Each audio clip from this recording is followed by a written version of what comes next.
What up guys, Assalamualaikum. Jumpa lagi dalam Isan Story. Sebelum itu bantu tekan butang subscribe, bantu aku capai 10k subscribers guys. Thank you guys.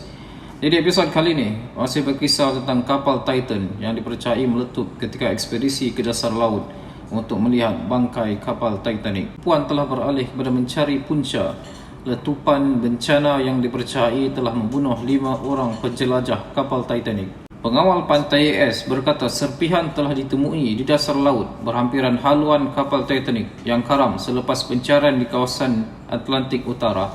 Analisis data akustik Tentera Laut AS telah mengesan anomali yang konsisten dengan letupan atau letupan yang besar berhampiran Titan sekitar masa ia kehilangan komunikasi pada Ahad lalu, kata seorang pegawai kanan Tentera Laut.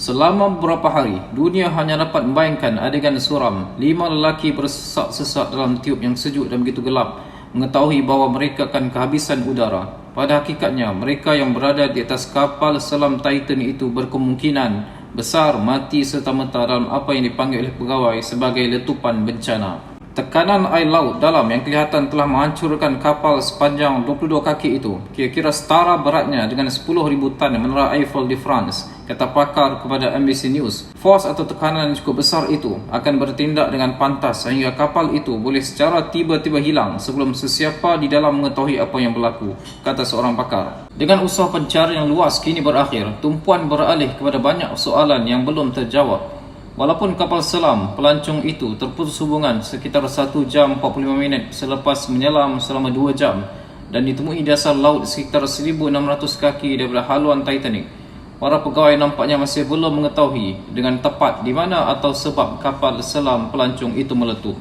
Sifat ganas letupan dan pada kedalaman yang melampau menjadikan sebarang percubaan untuk memulihkan kapal dan penumpangnya menjadi lebih bermasalah. Dr. Nikolai Rotterman, ahli ekologi laut dalam di University of Portsmouth di England. Dengan usaha pencarian yang luas kini berakhir, tumpuan beralih kepada banyak soalan yang belum terjawab. Kejadian yang menimpa Titan nampaknya disebabkan oleh tekanan laut dalam yang menjadikan ekspedisi seperti ini sangat jarang berlaku.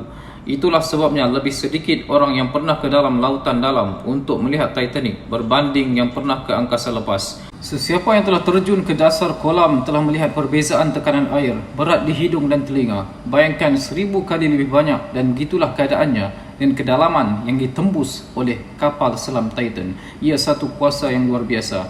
Di kedalaman Titanic, kira-kira 12,500 kaki ke bawah, tekanan air hampir 400 kali lebih tinggi daripada di permukaan lautan. Kira-kira 6,000 pound akan menekan ke bawah pada setiap inci persegi bahagian luar kapal selam Titan. Blair Thornton, seorang profesor autonomi marine juga di University Southampton yang telah mereka bentuk dan membina berpuluh-puluh kapal selam laut dalam kendalian robot, berkata, jika kita menterjemahkannya kepada kuasa fizikal, ia akan berada dalam susunan tinggi ribuan tan hingga mencapai 10,000 tan. Jadi analoginya ialah berat menara Eiffel sebagai jenis beban yang akan dialami oleh para penumpang kapal selam Titan. Sebelum itu, kerjayanya yang telah membawanya ke kedalaman menghampiri kedalaman Titanic di Lautan Hindi turun untuk memerhati mata air panas geoterma di sekitar 11,400 kaki dalam kapal selam Jepun Shinkai 6,500. Tidak seperti Titan, Shinkai dimiliki dan dikendalikan oleh kerajaan Jepun dan telah diuji dengan teliti sepanjang 1,500 misi ganjilnya.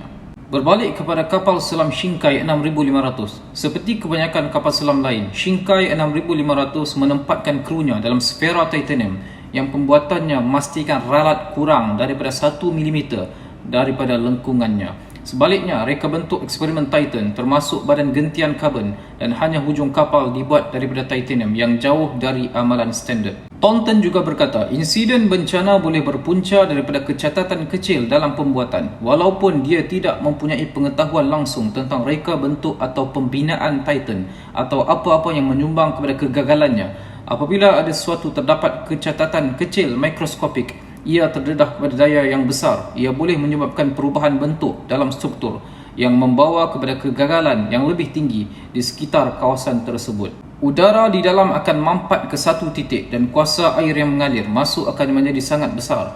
Secara struktur, ia akan bersamaan dengan kapsul yang menghadapi tekanan dan terus hilang kerana tekanan yang begitu kuat. Keseluruhan proses ini dari awal hingga akhir berlaku dalam sekelip kelopak mata ataupun satu klik jari.